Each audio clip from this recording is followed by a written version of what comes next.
What's up, guys? Welcome back to the Hustle Kitchen podcast. I'm your host, Hussein Husseini, and today we have a special guest that we've been trying to do this for a very, very, very long time. Wasn't fate, but fate brought us in today. Immanuel Williams, Mr. Firewalk. I don't know why I've got your name saved as Firewalk on my phone. It is. It's my Instagram ID. So yeah. That is your Instagram ID.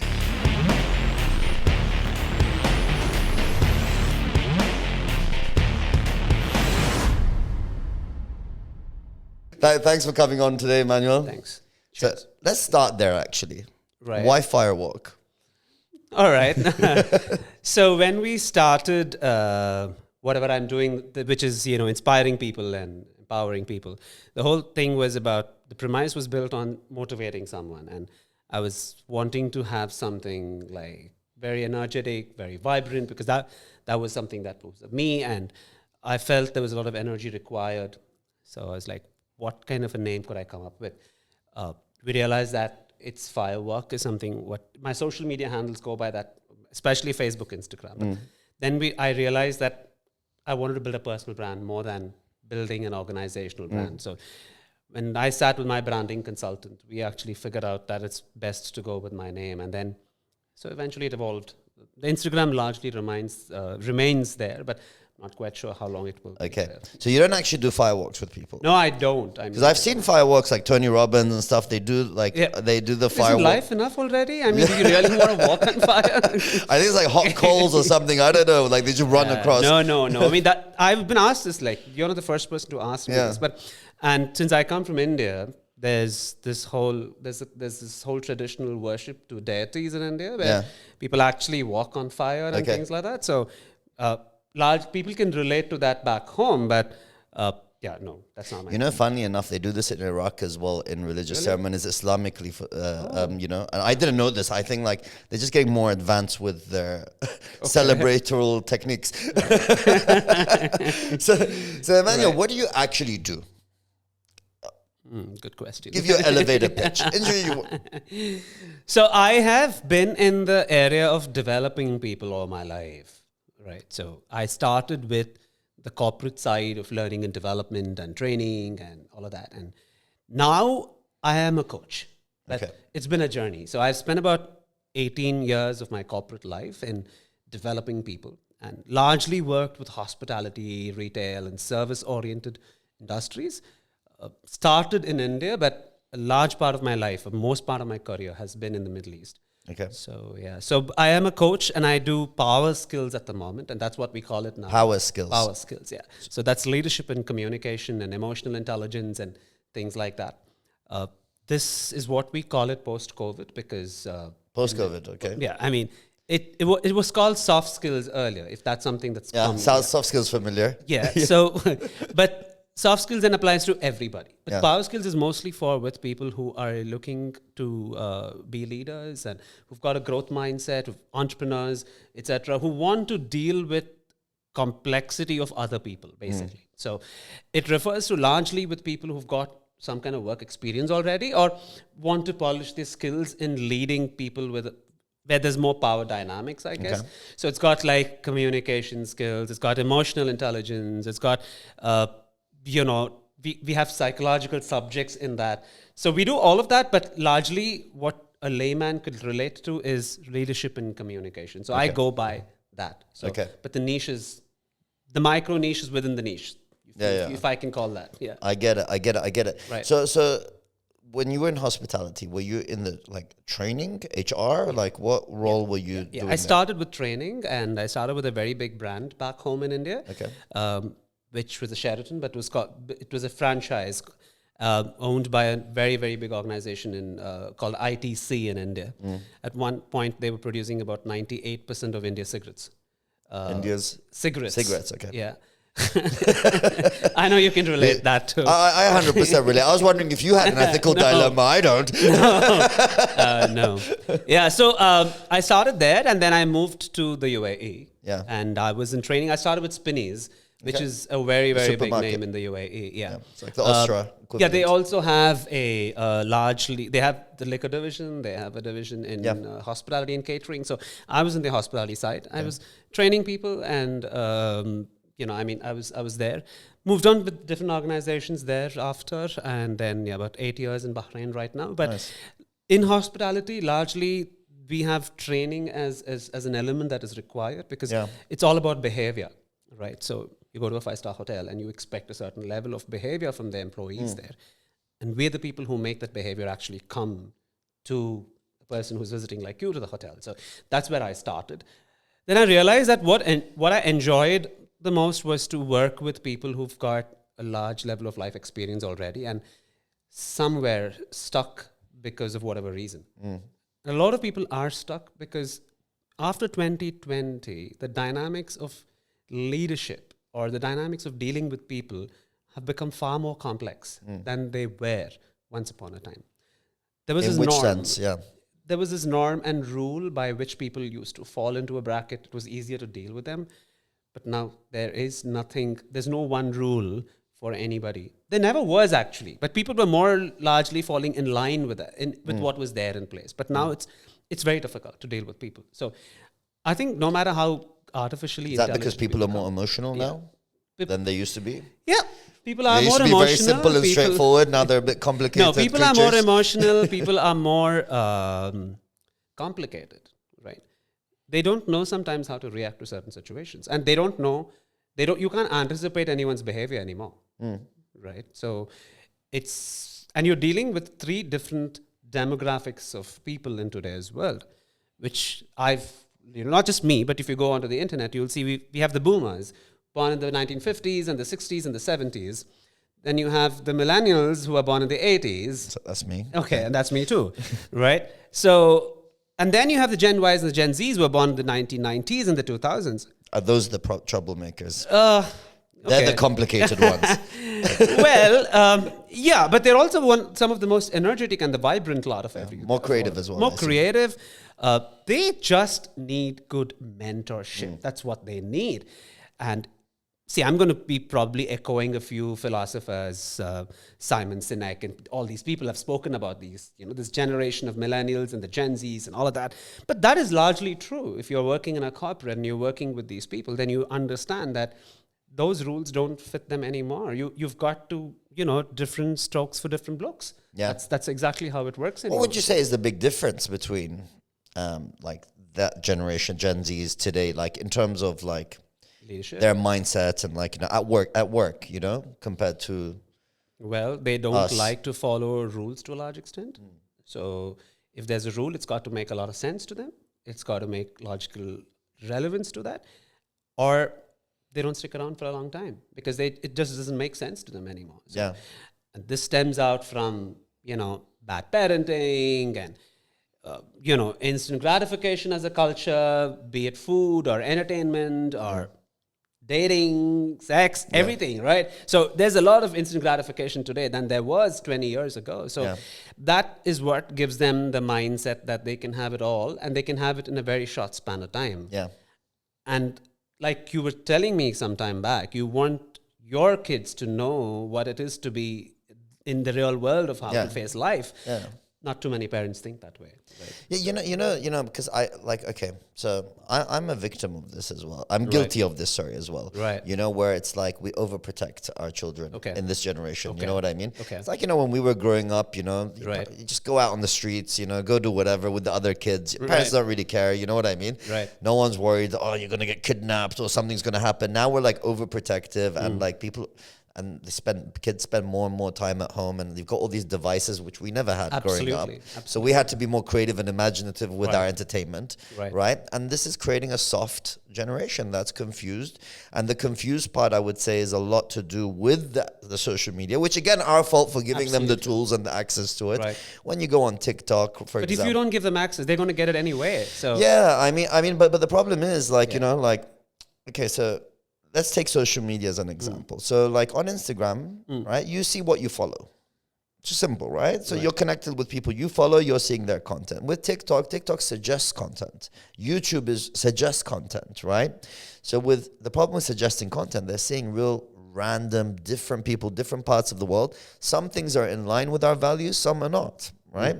And obviously as platforms, they want to make the content they promote the most engaging content that keeps people on the platform. Right. From a technology point of view, Right. I understand why companies do this, but this is kind of like what's messing up with our kids today. But why do you think Instagram and Facebook don't do that? They do this very same They're thing. trying because they're going backward, like they're trailing now to TikTok, for example, right? Right. But because before the reels came into play, it was literally the people you're following. But if you go on to people suggested you should follow, suggestive pages that you've got to do, you just go to the search page on Instagram. But it was a hassle. It was a hassle getting there. It still is largely not like a TikTok where, content automatically keeps flowing unless you're on Reels or something like that. Yeah, exactly. So I think that's where it's a little okay because then you can make the choice of whether you want to be glued to your phone or not. But that's one way of looking at it. Yeah. But I think they do it too because, I'm there in digital marketing. I run my entire business on digital marketing. Yeah. So I may not know it all, but I know a lot about how they operate. The algorithm. I'm on Meta, so largely my ads run on Facebook and Instagram. Yeah. So I do understand. And of course they've been there in the space longer than anybody else has in today's world. Yeah. TikTok must have taken over, but I still feel that there's this large generation that does not follow TikTok. The boomers and the millennials are still glued to Instagram and Facebook. They're switching, by the way. They're switching. They're switching, You but know- then but it's okay with the boomers to go on TikTok. I'm saying you're old enough to know what's happening. Yeah. I'm talking about the younger generation who is still molding. They're still learning, right? Who don't. But how much of that do you have control over, Hussein? You don't. That's that's my point. Yeah. And the thing is, like, TikTok is a Chinese company, Yeah. right? In China, they don't have TikTok. They don't They have it in- their own version. Like it's the same. Really? It's the same Okay. app from the same company. It's by ByteDance as well. It's called something else. Okay. But the content in China is all educational and makes kids better people. Are you serious? And they put all this entertainment and the degenerate stuff for the rest of the world. This is actually a fact. Oh, wow. See, if they themselves know this, Yeah. and that's what I'm talking about. So, So this is what's that's their plan probably then. I mean, in India it's banned. So for political reasons, of course. privacy and all of that. No, political reasons mostly, because India, China have a border dispute.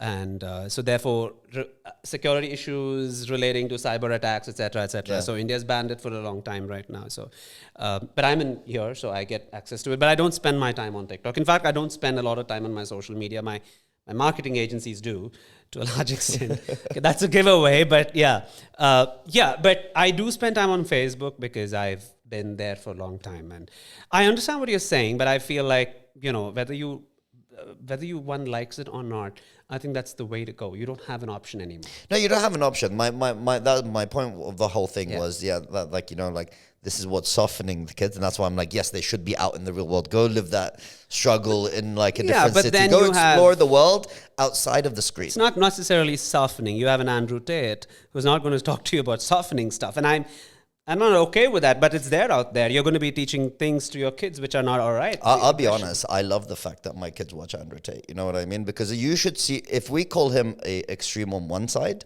you should see the content on the extreme on the other side. And the problem is, I disagree with both, and we need something in the middle. But the problem is, whatever's in the middle, the balanced content never gets popular. So the people are either watching this extreme or the other extreme. What's the other extreme? Well, the other extreme is, your blue head, LGBTQ, everything's soft, everything's whatever. So what's 100 genders in the world today, and all of this stuff. So be it. And there's how a is that lot of affecting stuff you? out there today. You know what I mean? But how is that affecting your life? It's not affecting my life because I'm older. Yeah, and now. how is it affecting your kids' life? Because you get influenced when you're a child.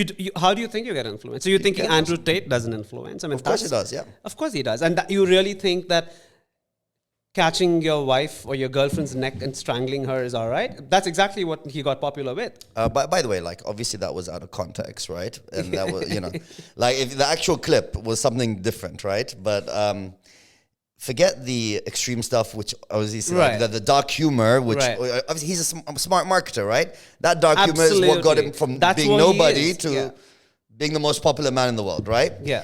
But in terms of the value, I'm talking about the values, as for example, work hard, make more money, go to the gym, be fit, be a better man, be a better version of yourself, be stronger. Sure. Those messages. There's a lot of that, Hussein. There's a lot of that. You and I do follow a lot of people like that. Yeah. Yeah. So why can't you ask your kids to do that? I mean, why does it have to be I don't on this ask them end? to follow anyone. Okay. No, I don't ask them to follow it. All I'm right, saying okay. they follow themselves. So you said you take pride in it, so I interpreted it as that No, way. no. So, I'm saying, yeah.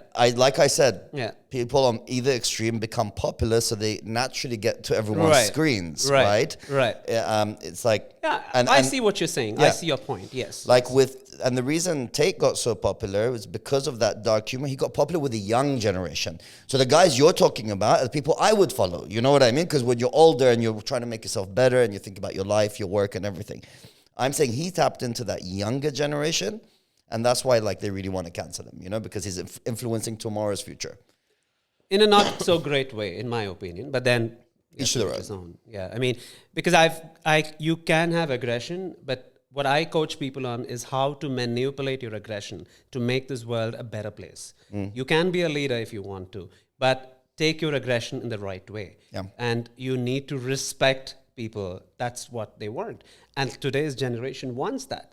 That's what I tell people, that you think if you can have it your way with a 24-year-old today and you do what I say kind of a work thing, is not going to work for you anymore. I mean, you're a father of young children, so you can speak for that. I mean, that it's not going, that kind of leadership does not work at home anymore. It's not going to work in the workplace either. So what I coach people is about how to be inclusive of this generation and give them what they exactly need and teach them what some parents are not really taking the efforts to do so. Yeah. So, yeah. This is a really interesting point you bring up, because leadership, traditionally, from what I've known, I don't know about leadership today in the workplace because I haven't worked as an employee for a long time. You know what I mean? So I don't know what's going on out there, right? Yeah, but but what I mean is, like, normally there's different types of leaders with different personality and different leadership styles. And that's not just in the workplace. Even like if you look at world rulers and world leaders, Right. Some rule out of fear, some rule out of respect, some rule with encouragement. Sure. It's like people have a style, Right. and they tend to stick to that style because that's their personality and character. Whereas I mean, you can talk on this. Like, I feel like different people, let's say the employees, need different methods because not everyone learns or behaves or reacts the same way. Right. So which is why I coach people on what we call a situational leadership, right? So we kind of juxtapose autocratic old school leadership versus democratic in the middle leadership versus what we call as the laissez-faire, wherein it's called as a freeway leadership, where you allow them to do whatever you want to, but you're supporting them from behind. Now, is there a one rule fits it all kind of a thing? No, it doesn't. I don't think so. So then we have to switch over to something which is probably going to be more malleable, more flexible to the world and to the people. So then we go on to something called situational leadership. This was coined by two people, Paul Hersey and another gentleman. And they said that there has to be a certain level where you have enough of direction given to people and support. So you tell them what needs to be done, but you're also there at every step of the way to tell them how it's supposed to be done. Yeah. Right. And that's the difference that, we have to make towards generation, because like you said, I allow people to make their choices.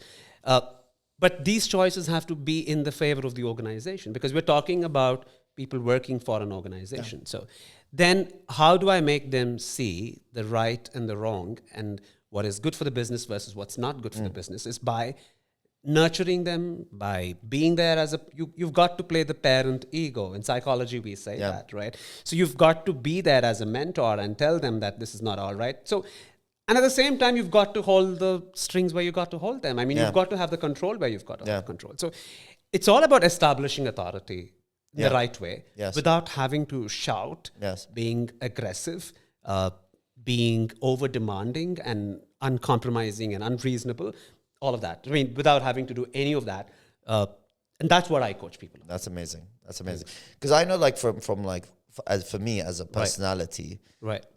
When I was working, right, as an employee, right, I'm the type of guy that hates people micromanaging me, right? Like, I like, tell me what the task is and leave me alone.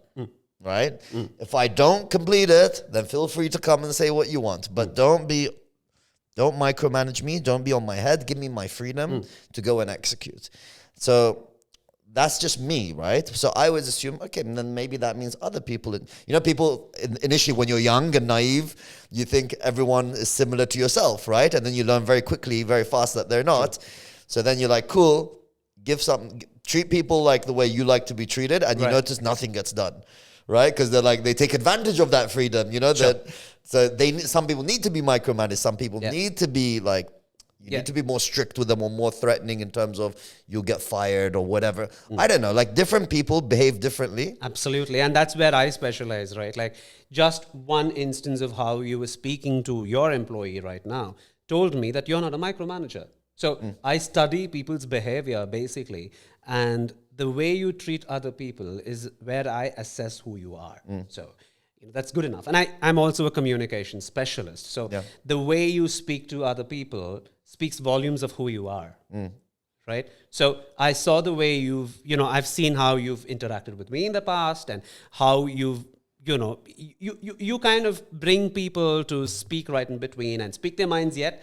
And I saw the way you just dealt with your employee right before we started. So I was like, that's nice. I mean, not too many people do that, right? So you probably know the trick and you don't know that you know the trick. That's the whole thing. Maybe. Right?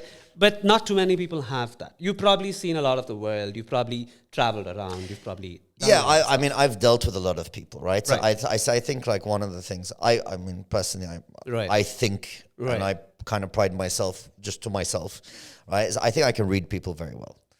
So I don't treat any two people the same, and I read people very well. Sure. And I've been told, I don't know, people feel a trust with me to put their shield or mask down immediately. You know what I mean? Because I put myself out there as much as I expect them to. And I think, I'm not, people who put on a mask, you get a mask in return.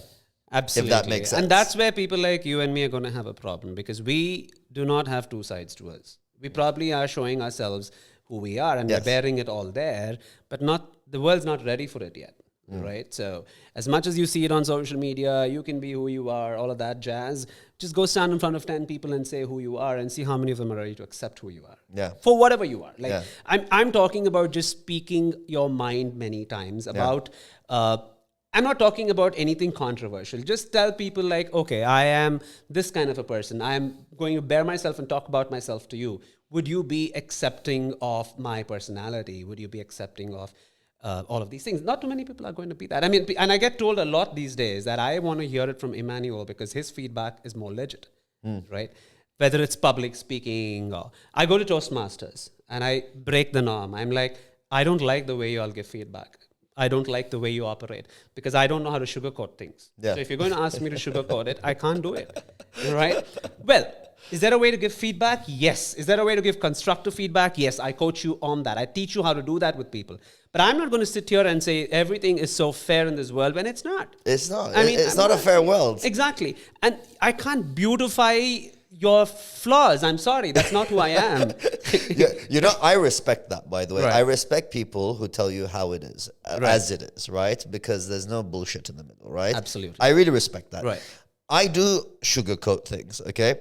I will tell you the truth, Sure. but I will sugarcoat the truth to you. Okay. Meaning, I will come to the same message. Fair enough. Right? But I will deliver it in a different way. That's what I'm saying. I will know the type of person you are, and I know how I should break that message to you. Exactly.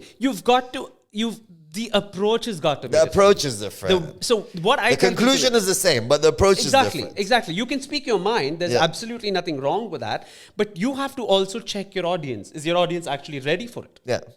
Because I'm a speaker, right? Now, there's only so much I can push the boundaries in a public space. There's not so much that I can do. I can go to a public space and say, this is what you're doing is wrong, but there's only so much you can do. But if I'm sitting in front of my mentees and I tell them what it is, they're more flexible. But coming back to what you were saying, yes, there's this political correctness to a large extent in order to please the larger majority of the society. I cannot play this majoritarian politics to a large extent. Yeah. I play by the rules. I believe that. So people either love or hate you, I guess. Yeah.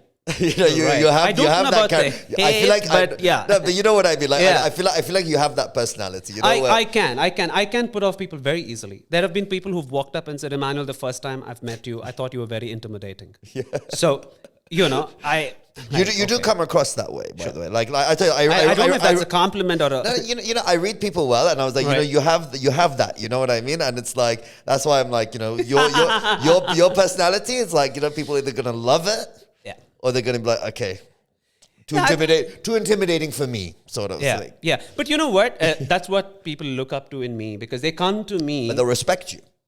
They do. I don't know how much, but the people who come up and say, Emmanuel, I want to learn how to be like that because I don't know how to put my foot forward to my boss, or I don't know how to say things to my management. I end up saying yes to everything. I work for 14 hours a day because I can't say no, right? So then I tell them, well, there's a way to say no. It's not about standing up in a meeting and walking out aggressively, but there is a way to make your point. Yeah. Right? And I learned it. It's not that I knew the skill. I learned it over a period of time. Yeah. I walked out of my first job thinking, I was this millennial, like my first job, I was not respected. And I told them what I had to tell, and I left, and I never looked back to that job ever. But what that taught me was that there's a way to put things across. Was that the last job you had? No, job? of course. No, the last job I had, that was in Bahrain. I mean, you don't want me to name the company, but of course, it was a miserable one towards the end of it, right? It had its pros and cons, but the culture was largely micromanagement, right? And you can't handle that, right? I can't handle that. I knew it. Like, yeah, you would. Yeah, I can't handle micromanagement. I mean, I feel like you would micromanage, but you don't like being micromanaged. I would, but okay. But when do you need to micromanage? You tell me. Now, if there is a situation you've got to micromanage, when would you do it? When you have a deadline and they're not getting there. When people are not competent enough. That's it. When you have the wrong team. Exactly. So your choice is either fire them or micromanage them. Now, or do it yourself, which is... Okay, now I put you in a position where you inherit people. They're given to you. You did not hire them. Yes. Right? And I'm telling you, Hussein, you can't fire them. Yes. You either make it work with you them have or to you leave. So then you either micromanage them or you do it yourself, or you end up doing it yourself. Yeah. But if at the same time, if a person says, Emmanuel, I'm proving myself to you, you can leave this to me, trust me, it's going to be done the way you want it to be done, I don't need to micromanage you. And I've had both kinds of people in my team. So I don't end up micromanaging them. But then, Hussein, you can agree with me on this, that when your standards are high, you're more particular and meticulous about how you want things to be out there. This is the problem, by the way, because I've had this problem a lot, where I have my high standards. Right. So if things are not getting done to my standard, but I'm the type, I get frustrated. So I'm just like, you know what? Screw it. I'll just do it myself. You know what I mean? Get it done. But that is not a long-term solution. That's because you end up overworking yourself and tiring yourself out in the process. And then why do you have a team? So you got to obviously this lessons learned over the years. Absolutely. You know what I mean? So it's like, when I started my marketing agency in Bahrain, so I wasn't a designer per se. I wasn't a developer or coder, right? Right. And I went and learned how to design, how to develop, even though I had a team, because let's face it, as the founder or the owner, you're the one responsible to the client. You're the one paying the bills and the salaries. Right. You need to make sure things are delivered on time. If you say Thursday, it's Thursday. Agreed. But your team doesn't care. 5 o'clock, they want to go home. You know what I mean? You can encourage them or force them or whatever. But still, they're not the ones going to be sleeping, working overnight, to get the delivery done. So many things you just mentioned is what I work on with people, right? The number one thing is about hiring the right people in your team, right? You got to get that bit right. If that's gone wrong, then 70% of your work has gone wrong already. Yeah. Okay. Because your people are the backbone of the business at the moment, right? Yes. So I say that do not hire employees, but hire brand ambassadors. These are the people who will they see your vision. They are able to support you in your vision and take you ahead. And they grow in the vision. Yes. They see themselves grow with you because they know that putting in those couple of hours is going to make the business better. And eventually they become better people. So these are your brand ambassadors versus hiring employees who are constantly looking at the watch at 5 o'clock when they have to leave. Yeah. So I'm not talking about extra work hours over here. I'm just talking about going out of your way to ensure that everything is correct. Yeah. And only when people have the passion to do something correct will they actually do that. Absolutely. Right. Absolutely. I believe that. So I want to hire people who are people like like myself, and that's what I want to do. Who've basically bought into your vision and they treat your business as their own. Right? So I interview people more than 3 or 4 rounds, for which I was also, despised in my previous job because, you take a long time to interview candidates. I'm like, but why would I have the wrong person and then be answerable to you? Yeah. Right? I would not take somebody just because you've given me 10 bad, shitty CVs. I'm sorry about that. But I'm an HR guy and I don't sugarcoat things. And this is the only thing I tell my recruitment. If you are going to get me bad CVs and you want me to hire them, then that's on you. Sorry.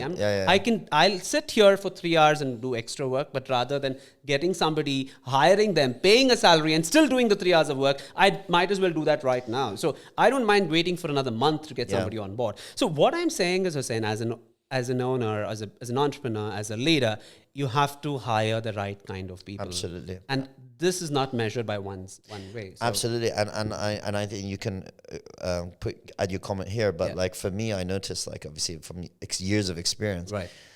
I rather hire someone who has the right attitude, but maybe doesn't have that skill all the way there yet, and I don't mind teaching him the skill. Absolutely. Than someone who has the skill but has the wrong attitude. So we say 2 things over here: attitude over aptitude, will over skill. So these are common things we say that. Absolutely. Right?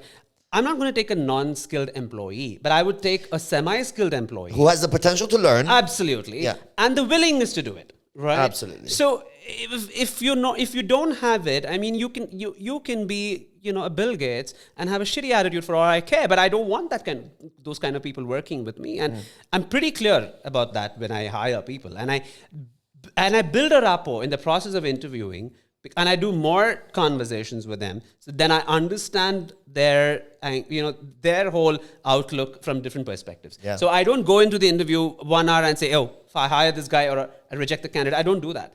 I take a long time to and that's, I take a long time building rapport. That's just me. But you're building long-term value there. Absolutely. Right? Over this short-term, fill a gap, and then you're going to be stuck with it. Not too many people can see through it, right? No, I absolutely agree with you. My previous boss had a problem with that, and because I used to take a long time to hire, and my CEO in my previous company in Bahrain has told me to hire the wrong people because they came through Wasta. Yeah. So if you take Wasta aside with your CEO, like for example your previous boss. Yeah.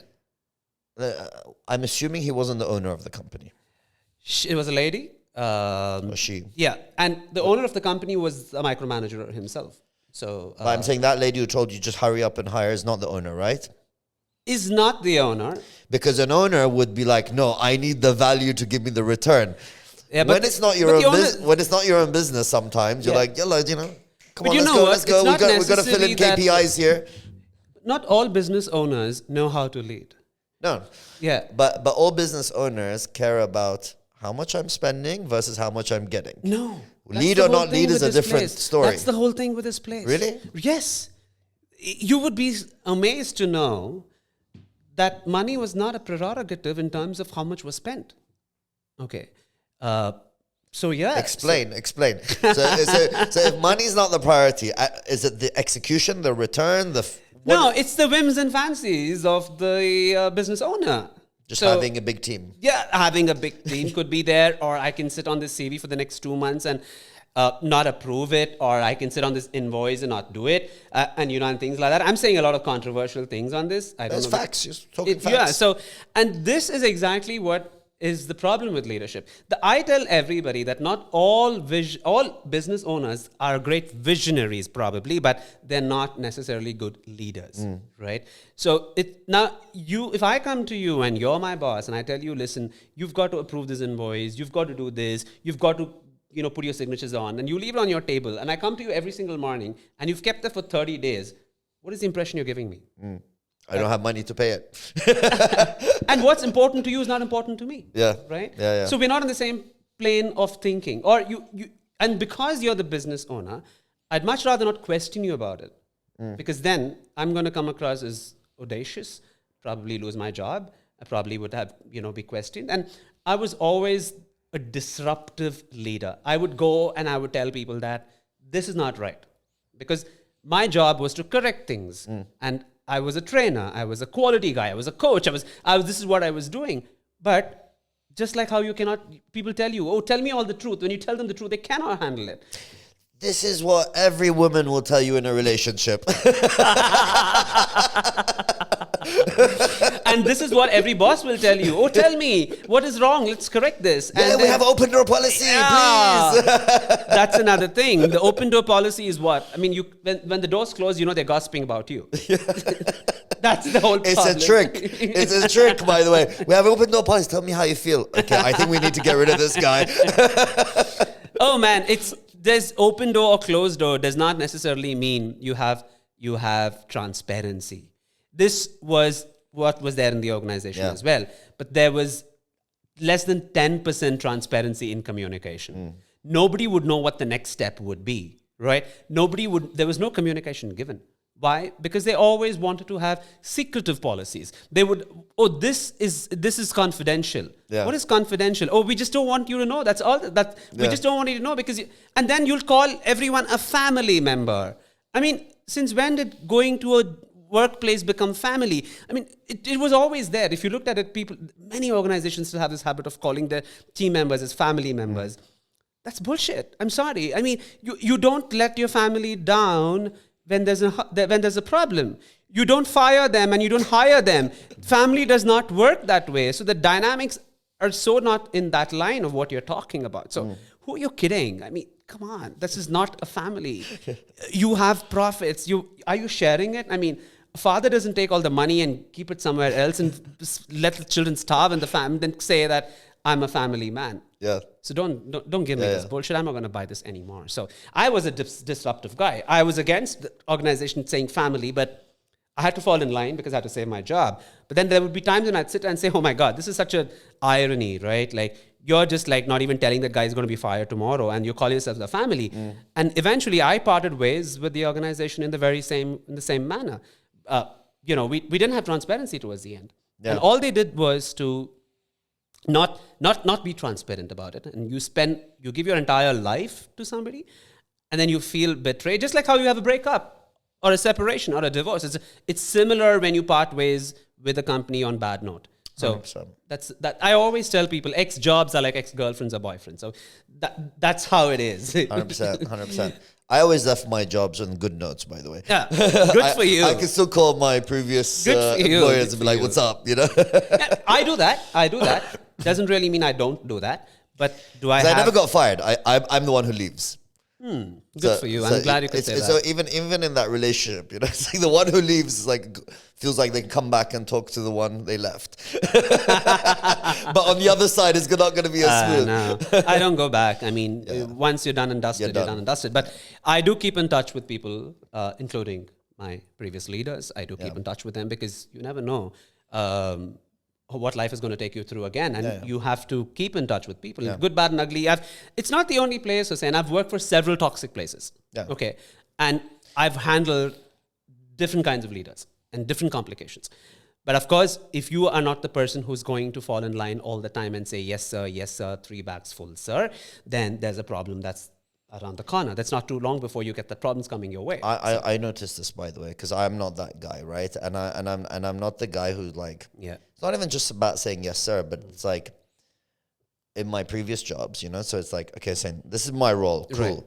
But I'm like, I look at everything going on around me and I'm like, well, we can improve this process. You know what I mean? I give suggestion and feedback. Yeah. If we do this, we'll be more efficient. We can get this done faster. We can make more. We can get more business if we do this and that and that. Oh, and whilst an owner would appreciate that, a direct manager would find it threatening. I found. You know what I mean? Because they're worried maybe tomorrow you take this person's job. So they start promoting the idiots. I call them idiots, to be honest. Because. I mean, I'll be honest. I see the people who get promoted, not as capable, not as clever, and I'm not like bigging up myself. Saying facts, right? It's like the smart ones who give their opinions in those situations. Personal experience. I'm not saying everywhere. A lot slower to get promoted. Absolutely. So I used to just leave and go to another company in a higher position, not get promoted within. Why do you think people encourage idiocy? Or why? I mean, why do you think people want only those level of people to be around you all the time? just because they want to feel superior. Exactly. Right? They want to be the most clever one in the room. So the moment you say that you are better than them, then there's a problem, right? Oh, so you're probably gunning for my job. That's where it goes, right? Yeah. But instead, that's the difference with coming back. Like we're circling back to the same conversation which we started with. This generation just needs mentorship over there because they have amazing ideas. They have brilliant concepts, okay? Yes. But if you do not know how to put them into your business, then you're the loser if you can't nurture them. Because you're talking about people who've got a lot more creativity than any other generation has ever had. Absolutely. Listen, I'm dealing with, I'm going to British school tomorrow, okay, to deal with their business society there. All right. And been talking to some of the leaders of their sixth form. I'm telling you, the way they talk to me, right, and it's like an adult negotiating with you. They're way advanced, compared to where we were when we were 15. Because we weren't around any of this. There was no hustle, entrepreneur, blah, blah. So, we learned what our friends learned in school, right? There was no internet, you know what I mean? And which is what our teachers had, and like even the media wasn't there. So there was no interest in that business-oriented life till we went to university later on, et cetera, et cetera. Right. These kids, right, from now, I'm like, I could put that guy on a phone call with a client, and the client would have no idea if he didn't see his face of how old he is. That's how good he is, the way he spoke. Wow. So I'm quite excited to meet them tomorrow. Right. And it's about 50 of them, and we're planning to get 20 from the 50. And because I said, they asked me to come for a talk. I said, talk is cheap. I can come for an hour. You're not going to learn anything from that. You know what I mean? Yeah, cool. Bit of motivation, leave, right? I said, well, make it more interesting is if we create a student agency in the school. We'll find, you're a photographer, you're a copywriter, you're this, the different roles. And I'll bring them real clients so they can have hands-on practice and experience with that. I think that way they'll learn a lot more. It's amazing. There, I learned something from you today. I mean, this is a whole new thing to me. I mean, I've not seen any agency getting into institutions to do this, but I have a passion for giving back, and mentoring the youngers. I'm sure you are. They deserve it. They deserve I think it comes from a place of like when I was younger, I never had that mentorship I had to push. I was self-motivator. There was no one around me pushing me or fast-tracking, so I had to learn from all the mistakes. You learn the hard way. What makes you do what you do today? So the reason I love marketing and consultancy is because you like helping people. Right. I like helping businesses, because at the end of the day, it's the business. If they're doing better, that's salaries that are being fed. That's there's family being fed. That's the staff being fed, right? So I love what I do because I don't see it as, okay, how can I go make money off this guy? It's like my approach is, how can I help this guy? How can I improve their business, right? Because that funnels down. So when at one point when I had my agency and 3 restaurant branches, I remember there was a point in my life I looked around and I'm like, shit, I've got 75 people on payroll, right? And that's 70, but I didn't look at it like that. I said, that's 75 families' mouths to feed. So if we don't make the payment, so I pay myself last, obviously, right? But I'm like, and obviously in the hospital restaurants, so some will be delivery drivers, some whatever, but they all have families. Absolutely. And people that rely on them. So I'm like, a business is the source of income. Forget the staff that you have directly, but his family relies on him. He relies on you. It's like a chain, you know what I mean? And that's what makes me passionate about marketing and business consultancy, just like you're passionate about helping the individual. I also deal with corporates, like I was telling you. I deal with corporates, but again, people who are result-oriented. Yes. Because my assignments are longer assignments. I don't do these 1 or 2 day assignments because I don't see the value in it. I don't see the ROI. It's in and out of the ear. Exactly. And I've dealt with it for a long time. I mean, I know you can't transform people in 2 days or 3 days. It doesn't happen, right? I can take all the knowledge. I can go, paste it someplace else. And I don't even know if I've done anything with that program. So I don't do that. But yeah, I like to deal with individuals to some extent as well because... You like to make a difference. That's why you don't do the short term. Absolutely. That's exactly what I like to do. And so this is why I want to ask you a question, which is more interesting for you, because obviously from a marketing point of view, there's external factors you can control. Yeah. You're dealing with humans, right? Do you believe humans have the capacity to change? Or is it a temporary change? Can they change permanently? What do they say? Does a tiger change its stripes? Okay, there's things that you can change. There's things that you really cannot change to a large extent. So what we say is that it's very difficult to change your personality, okay? Because your personality is something that is groomed between the ages of 12 and 13, okay? That's where a core of your personality is actually formed. And whoever is influencing you around that age is going to be the kind of people that you'll grow up to be who you are, to a large extent. This is not a generalization, but I'm just telling you what it is like. So that's one factor. But what you can change is the way you think. This is where I bring in a scientific tool called NLP, Neuro-Linguistic Programming. I love NLP. Yeah, right. So I'm sure you heard of that. So I deal with human behavior, and what I tell people is that how you can change your behavior by simply changing your mindset to some extent, right? So there's several tools and techniques that we coach them on, and how you can bring about the change in your behavior. So you're capable of changing certain behavior, long-term changes for your behavior, but changing your personality is something that you got to work with your therapist, mate. I can't do that. No. The reason I brought this up was because, okay, you're right, but I'm like, in my experience, it's like, you can change only if you want to change. Intent. If you want to change. Yes. So if you're dealing with a corporate, for example, and let's say this is from like the CEO level saying, we're hiring Immanuel, all leaders turn up. Right. But if those guys don't have the intent or motivation to change, they'll just never change. They'll listen, they might take some tips. Which is why I deal with the CEO first. I ask him, are you willing to change? Yeah. Right? Because change begins from within. Right? From the top. Yeah, from the top and from within. If you are not willing to make changes to your way of thinking, how do you expect anybody else to do that? Right? So that's one. The other two thing I also do is, Hussein, I don't sign up for a project without knowing what I'm getting into. So I assess people. If you bring me 3 or 4 people and tell me, Emmanuel, I want to transform these people because I want them to take my organization to the next level, then I would sit with those 3 or 4 people, figure out what the issues are, where are the challenges, what's modifiable, what is not, come back to you and say, Hussein, this is what it will look like when we end this project. Is that okay for you? Is this what you're signing up for? And then I get into the project. So then you know what you're going to be anticipating at the end of 3 months or 4 months. And in this journey, I'm going to unravel more issues than you probably even know. Right? So that gives them a good time gap to understand where the problem is. So I deal with perception. So I put you in a place where you got to change your perception about certain things. And that's got to, only then you can change your behavior. So all this comes from the NLP space that I'm dealing with. So the other day, there's this one of my mentees, and she says, these people don't understand the urgency of a customer. I said, put them in a chair and give them a sum of money and tell them this is your business. What would you be doing? Would you tolerate this? Right? Then why should the business tolerate what you're doing?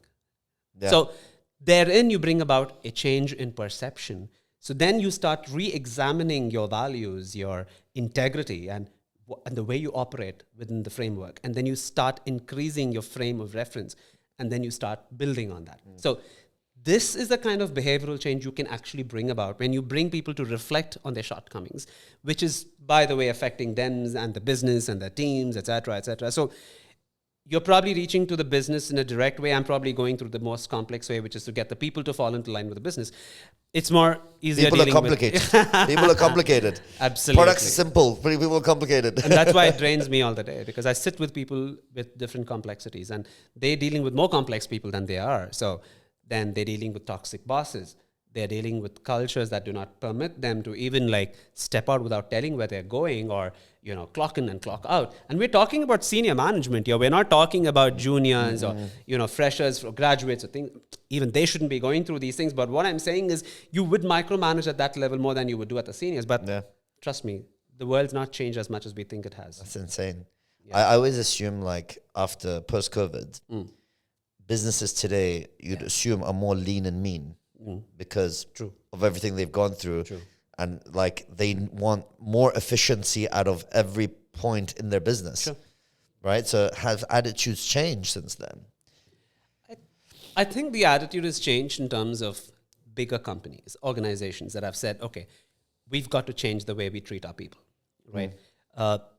I'm from a human resource HR kind of background, so I believe that that's got a little bit of prominence in a lot of places now, because these people are making decisions, which was not the case earlier, and all of these things. So a lot of things has come to people, like emotional intelligence. That is something people did not have a great perspective into. How do you deal with people and complex diversity, things like that. So these are things that everybody's going to be treated in a more respectful way, and that was something that has come into light. However, not every region has seen the growth, not every country has seen, I mean, for example, in this part of the world, I mean, even Bahrain, I still don't see that they want to put people's growth as a forefront in the organization, because many people don't want to do that. They don't budget for it financially. Well, it's actually interesting you bring that up, because I always say this, like in Bahrain, if we look at Bahrain, for example, Sure. Since, I don't know, like 20 years, I don't think salaries have changed. I think cost of living's gone up. I think everything's more expensive, but you're still got the same, we're still talking the same numbers that we were talking 20 years ago. So it hasn't kept up with inflation at all. And, I obviously from a government point of view, the only thing they can do is set minimum pay requirements. But, you'd expect the private, this is something that should naturally grow from the private sector, right? It's interesting. I don't know why, I mean, obviously from an owner's point of view, you're happy to pay the least. Right? From an owner's point of view, let's be honest, right? So you won't increase unless you have to increase. Whereas, and I think maybe it's like let's say in the West, like salaries do increase because they're always trying to attract better staff, and there's competition for those staff members. Sure. And maybe here there just isn't that many superstars out there. They're like, whatever, let's pay them the minimum. Yeah. And then they expect the most. How do you expect the most when you pay the least? But that's the whole thing in Bahrain. If you look, I've been through so many organizations. They don't really want the best. They're not looking for the best. Just need to get the job done. Get the job done, especially a people management department such as an HR or a people strategy or a training or any of these HR verticals that we can talk about. They don't really have prominence in more than 90% of the companies out here. And I've been vocal about this at many platforms, because they don't realize that these are the people that are making strategies. I mean, if you don't have the right people, what are you going to operate with? Machines and equipment and tools? Which industry in Bahrain, for that matter, has progressed in such a way where you can operate without people being on top of something?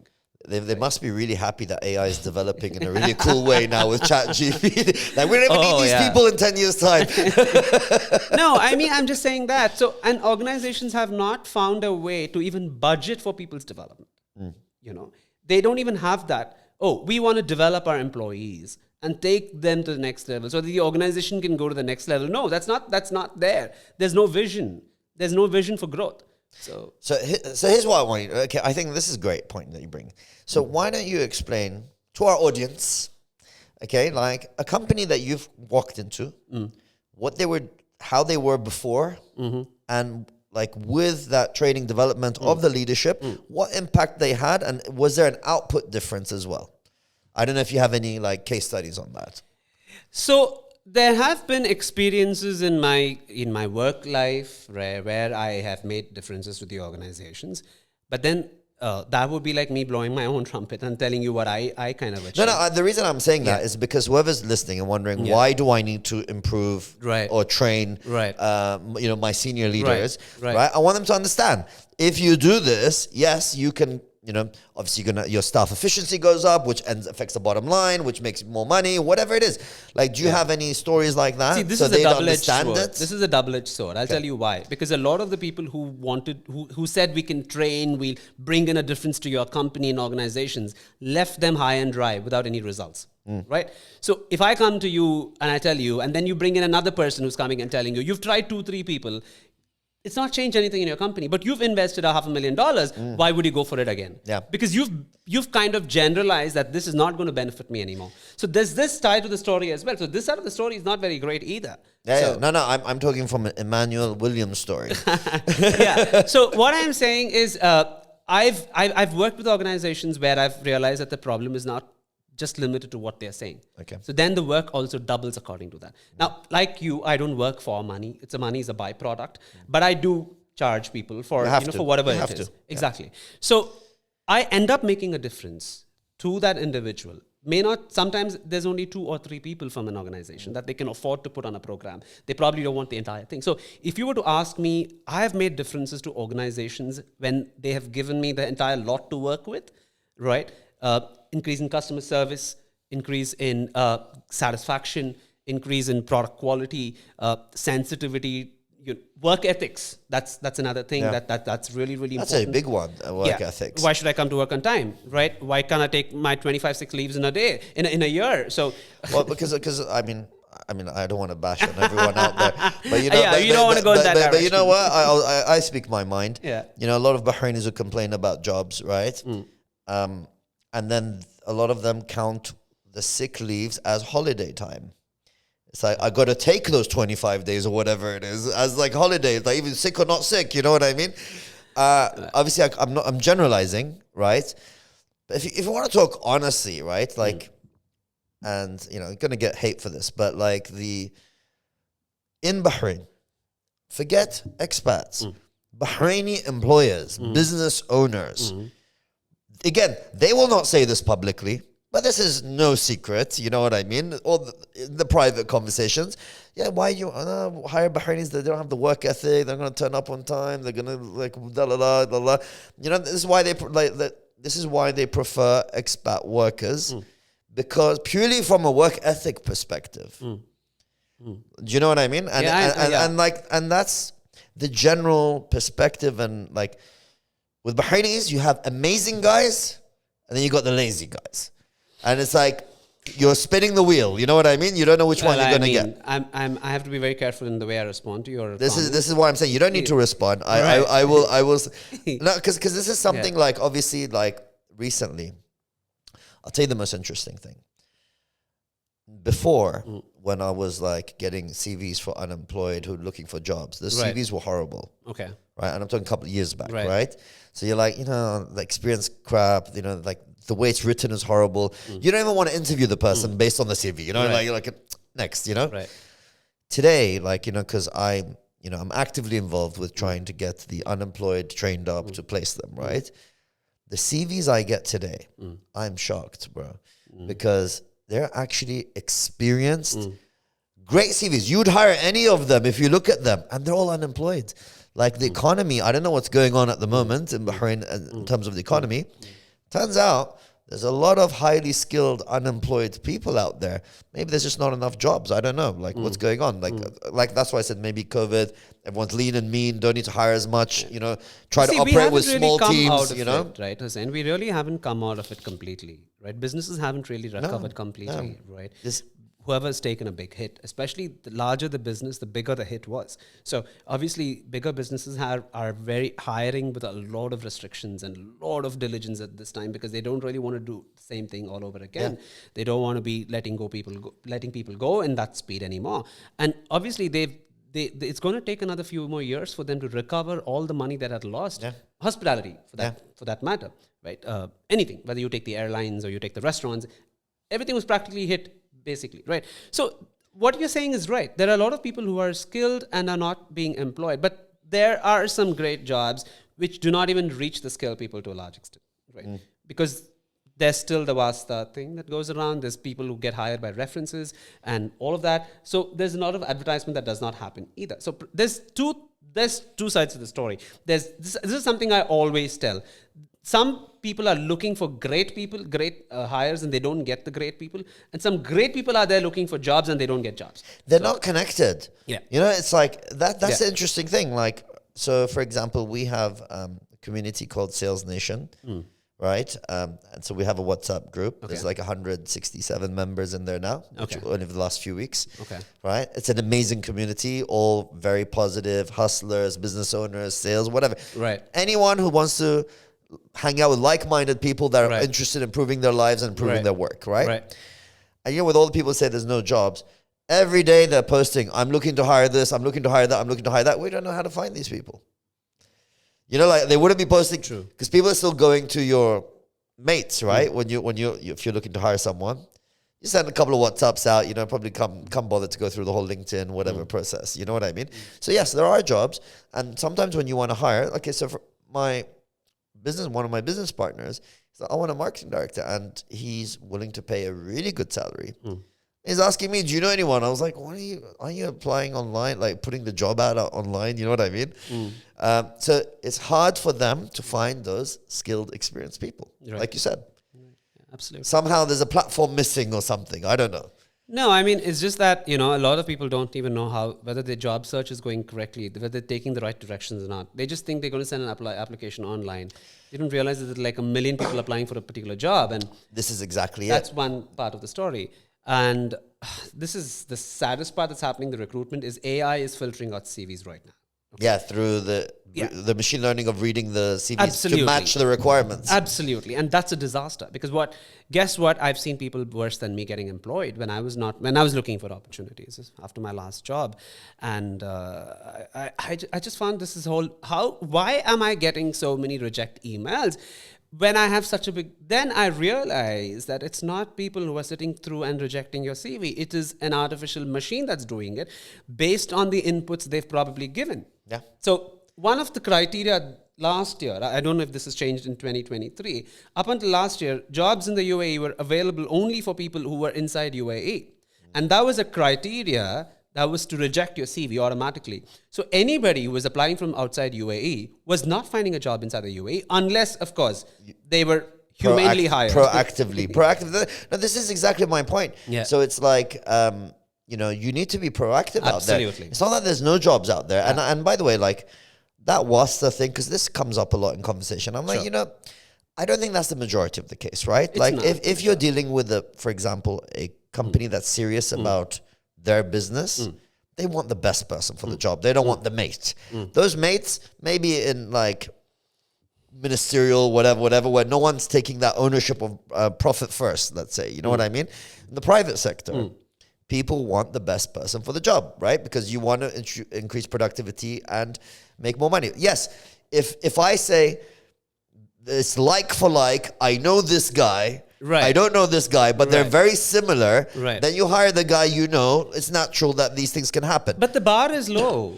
The bar itself is low, right? If it's a crappy job, sure. Yeah. I mean, no, I'm saying, like, for example, if you're talking about a paper pusher in office, bar is low. So might as well hire your friend. That's the way they look. Exactly. That's the way it might be seen. So you and I work together. Now, we're looking for someone. And I tell you, saying, why do you want to advertise and spend money on advertisement? Why do you want to spend time? I know someone. Why don't you hire this?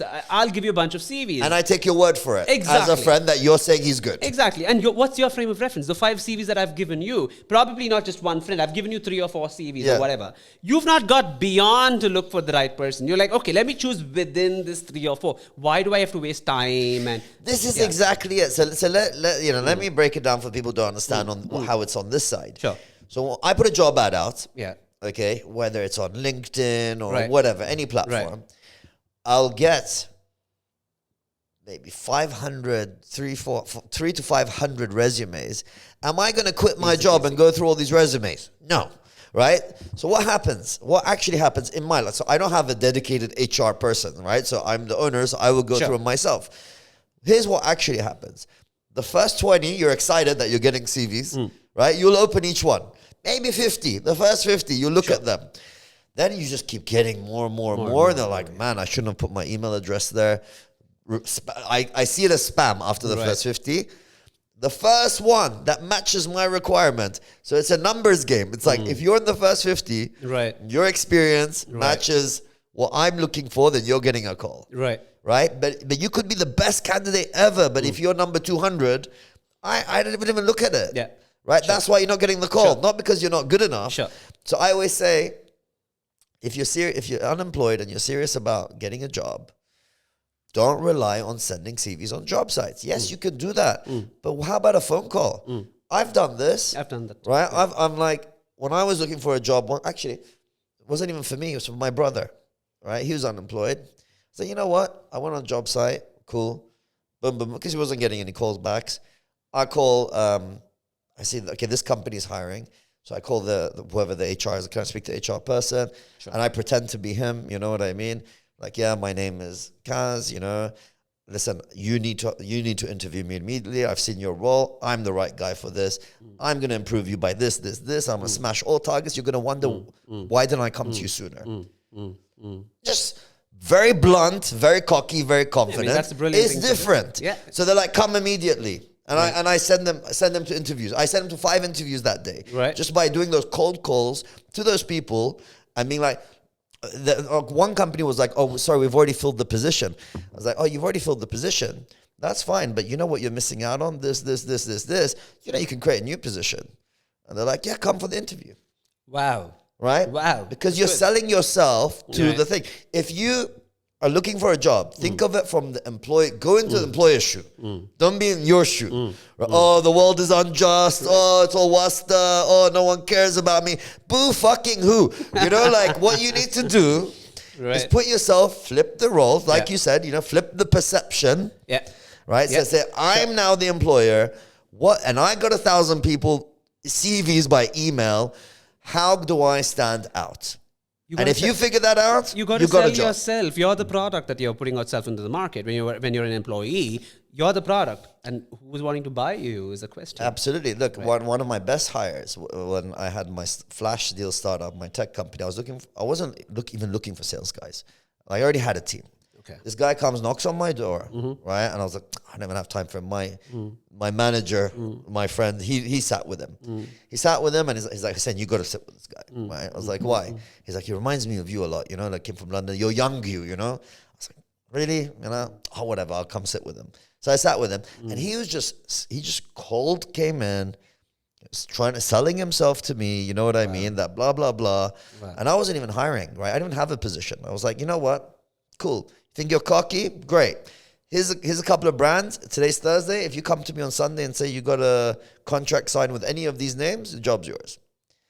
And he came Sunday, 7 o'clock, and he's like, boom, this one. Because I put a few test names I knew would never give us the deal, right? And then I gave a few that they would, you know? But then that's up to him to figure it out. So he came on Sunday, like, boom, got one contract. I said, the job's yours. And he was my top performer Wow. ever since. And like, obviously, I trained him a lot in the process, you know, but he became better. But my point is, I wasn't even hiring, but I liked his approach. I liked him and I could see potential. Cool, join. We will invest if we see a return potential. Absolutely. Right? Absolutely. But I will not look at a CV piece of paper or an email and think anything. Yeah, You're just another number in the system. You're right. Like this morning, I'm kind of hiring a couple of interns to work with me, and I was not willing to go beyond a budget. Okay, but then today's round was about, like I told you, I have multiple layers of interviews. So today's round of this guy had to prove me the kind of work that he was getting into, like, or what he's accomplished in the past as well. So he got showing me this is what I can do, and then he put it out there, and he told me what he's done, and he's like, this is what I'm going to be contributing to, and all of that. And I was like, And then he's like, Immanuel, it's not a lot of money that I'm asking for. So, you know, all of that. And like, this is what I've accomplished. And when I saw that, I was like, not bad, you know. I mean, you take that risk on certain people because you know it's probably going to pay you in the long run, if not today, in the long run. Absolutely. So yeah, Budgets change. By the way, if whoever does that. So if someone says this is a 500 dinar position, and you come in and you wow the hell out of us, and you're like, but I need 1,000 dinars or I'm not going to do it. Now you put us in a dilemma. Yeah. We love your work. Yeah. Then we actually think about it. Yeah. Can we pay him 1,000? Right. Because maybe if we do pay him 1,000, because the way we think about it is, okay, but his quality, let's say, is 5 times better than everyone else. So then maybe we could start charging more for our services, which will make up for his salary. Absolutely. And then you actually be like, cool, you agree to that, right? So it's not a fixed thing. But if you're going to come as just like everyone else and you interview just like everyone else, you know. Sure. And I've always done that, you know, and funny how you brought it up. Like I've always called up organizations when I've applied for a job, and I wanted to check as well, you know, whether this position is still open or am I that 400th You want to check your candidate? market worth, right? It's like doing a house valuation. You know, I swear, sometimes you do this, like Yeah, I do evaluating that. your house. Yeah. What am I worth this year? You know, what I No, mean? that's when you're in a great job and you're like, you know, you're testing waters. Not when you're desperate. Okay? So that's a different story. Yeah. So so I've done that many times. I've called up and I said, but of course, I didn't go all the way like you did. Like you were saying, you would proactively say a lot of conversations. That's like a sales guy. Like that's exactly how a sales guy would sell themselves. But I'm an HR guy, right? So I'm really not really great at selling myself. But at the same time, I would go proactively, call them up, follow up. I would tell them, I mean, what is a good time coming to meet you, etc. So that's probably one reason that's probably one way to go about applying for a job, rather than just sending your resume to a particular email address and sitting there and thinking you're going to get a call back. No one's going to call you. No one's going to call you. They'll call you if you get called back. You are the luckiest person in the world, because that's like winning a lottery, you know? Like Absolutely. you're number one, you're 1 in like 500. Absolutely. Right? So your odds are 1 in 500 that you're going to get a call back. Right. So you got to be active. And I think one big tip I would give to anyone out there, even if you get the interview, it doesn't mean you're going to get the job, right? But I don't know, maybe it's just me, right? But I was like, I think when you go in the interview, you should take control of the conversation. Don't let the interviewer take control of the conversation. Obviously, he's going to ask you questions, like you probably ask questions based on what you expect. But if someone flipped that around, answered your question, and then took over the conversation and started, without you asking, gave you the information you're looking for, right? Because you're going to be asking one by one, and they're going to be quiet and answering everything you ask, right?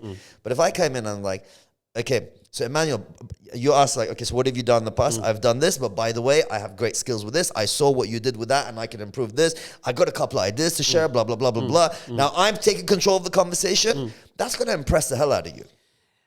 There are two ways of looking at it, right? Like if you're going to dominate the conversation between you and I'm going to think that you are probably not going to respect boundaries. Not in terms of domination. Right. So it's not domination. It's showing that you're clever, you've got ideas, Yeah. you know what, you're confident in yourself, and you're respectful at the same time. So that's what I mean. When I say take control, not like, let me start interviewing you now. No. But it's like almost answering your questions before you even ask them. Sure. See, now that's a tact you've learned, right? Yeah. Now, if you tell this to a person out of college, this is not going to go, and this is going to be interpreted in a completely different way. Yeah. Because what this person thinks is that I can go and say whatever I want in the interview and take the conversation up and run along with it, and the interview is going to follow. We in HR don't do that. On the contrary, we want to have a very balanced conversation. If you're a level-headed HR person, you probably want to have a very balanced conversation where the other person's a good listener and you're a good listener too. And both parties get to contribute to the conversation and take away from that. Now, that's a healthy interview. Yeah. So... Okay, so let me clarify my point on that, right? So it's like, for example, let's say it's a developer, right? So I've been in the agency business. Right. So let's say it's a software developer. Right. Normally interview them, they don't say anything. You have to prompt them every time. So what have you done in the past? So show me some projects you've done. No, but this is how every interview goes. Every single one, right? Without fail. I'm talking about Bahrain, so I don't know about other places. But every single one. So what do you do for fun? So what, you know, like, No. like, and for me, it's like a drag. Like this interview feels like effort. Like uninteresting, right? I mean, you're like... it's like dating a chick who never responds unless you ask her a question, right? Like, you know, yes, no, okay. You know, like those conversations, right? It's boring, right? Yeah. But I'm like, okay, you know, the job is developer. I understand what you're So saying. you can walk in and be like, okay, so what do you develop? You know, what language you develop? Oh, I develop on PHP. By the way, here's a couple of projects I've done, you know, and these are the cool new things I've learned, etc., etc. That's what I mean by taking control. Taking control means you contributing Absolutely. the answers I need without me prompting you to answer them every single time. I mean, you pick up the cues and go with the conversation. You don't have to be a reactive person to the conversation. That's what I Absolutely. mean. And this is another challenge where introverts struggle with. You know, they might be great employees. And I was just reminded of what you said. When you interact with, like, see, you and me, we're different. Like, you and I, we kind of are a little more outspoken. We're extroverted. We are a different person. But if you were talking to somebody who's a little more observant and introverted, you will see that you will struggle through the interview with them. And they struggle in the interview as well, because you are expecting answers in a flick, and they are like, they want time to think and they want time to process. But on the contrary, they might be excellent with their job. And this is one reason why introverts don't make it to the corporate. And that's what I always say. The corporate is designed for the extroverted people. Introverted people have often struggled with getting themselves to the interview because because they're introverted. It's their personality. Now, you can't see it as a flaw. No, but you can train them. Yeah, you can train them how to interview better. Absolutely. So my point is, like, it's not like with an introvert, I wouldn't. I'm not saying it's bad for me to ask. Right. That's not bad, because I'm going to ask the questions anyway, and you will tell me. You could be introvert. You're a developer, right? At the end of the day, I care about your code more than your personality, right? But I'm saying, I'm just giving a tip that if you can, And if you can be like, give more, it just increases your chances. Absolutely. And there's another side to the story, as Hussain, right? For example, people who speak very confidently and are overwhelmingly beautiful in an interview does not necessarily mean they're good at the job. They tend to be the shittiest person later. It's like they talk the talk, but they don't walk the walk, right? Yeah. So it's like, oh, I'll do this for you. I'm sure I can do this. And then you're like, wow, this energy is great. We call this the halo effect, okay, in interviewing. So, the halo behind the head, so kind of a thing. So you're kind of completely covered by this, and you really think this person's going to do a great job, which is why I interview at different intervals. So I interview the second round of interviews usually about a couple of weeks later to see if this person's got the same energy levels, or is this person's actually trying to, fool me around. Yeah. And then I see assignments and projects, and then give them an assignment to work on before I onboard them. So that's the kind of person that I am, who takes a lot of time to So you're the guy who's really testing him out to see if he's really dedicated enough to want to do that. So I'm surprised you don't run your interviews at 5 a.m. No, I don't. I had this thought. I was like, should be a 5 a.m. on a Friday. No. Come meet me at the office, and like if you actually just turn up, right? like you're 90% there, right? The 10% is just what's left of the conversation. Right. Now, that's another old school way. Like one of my mentees, she said the other day, my boss kept a guy waiting for the second round of interview for 2 hours just to test his patience. I said, do you really think I want to bring out the best in a candidate like that? And that's horrible. Like, if that guy stayed for 2 hours, I wouldn't hire him. Because I'd be like, he's got no backbone at all. But I'm saying, because that's a dork, right? But I'm saying that's a weak person. Yeah. Because he doesn't have any belief in himself. That for me would be the opposite. What if I'm desperate for the job? But if I said 5 a.m. on a Friday, it's nothing to do with being desperate. Are you punctual and dedicated? I'm not going to keep you waiting, but would you turn up? Yeah, but I would be like, why would this jerk call me at 5 a.m. on a Friday? Like, that's probably how I'm going to look at it for most part of it. Yeah, right? If I'm up, you should be up. But if you do that, it shows something. It shows some because, early in the morning is something that not everyone can do. Not everyone's in the 5 a.m. club. Good luck, mate. I'm wanting to see who you hire in this pattern. Funnily enough, I used to call myself not CEO. I changed it to CHO. Okay. Chief Happiness Officer. Right? Because I was like, my job is to make sure everyone's happy, to be motivated to do their shit. That's a very Dubai thing. There's something like that in the UAE, right? I heard they have these happiness departments now. Yeah. They have a happiness minister for happiness. So. They have a minister for happiness. Yeah. Before they had that, I used to be like, I realized my job is to make sure everyone, because if you have fun at work, work is not a drag. I'm thinking from an employee's point. No, I'm thinking from their point of view. Yeah. Right? So I'm thinking like... You can be a taskmaster too, I guess, right? Yeah, but what's wrong with being a taskmaster and still having fun and enjoying the work? Like, so when you wake up in the morning, you're like, cool, I'm going out to a fun place. Right. It's not, oh shit, how do you do that? Day at work. How do you make the workplace more fun, Hussain? You haven't seen there's no filters in my workplaces. You know what I mean? So you can see how my character is. Yeah. This is how I am with my teams, right? Do you look for the same kind of characteristics or traits in people you hire, like being cool, being upfront? No. But by the way, it's as a byproduct they end up being cool and all of that. Like the stiffest people, the most conservative people will come and work with me. After a year, you'd be like, oh, fuck that shit, he's never sworn in his life, you know what I mean? And not because I encourage it, it's just a byproduct, but they have fun. Those introverts, I've made them extroverts. Not because I force it, but it's just the environment I lead. They come out of their shells and they become so much more confident. But you don't want them doing that with your clients, do you? No, I don't do that with clients. Right. But where do you draw the boundaries then? I mean, I've changed because I saw my boss, but I don't know how to make this happen. Like, I can be like this at work, I can be like that in a meeting, I can be like that anywhere.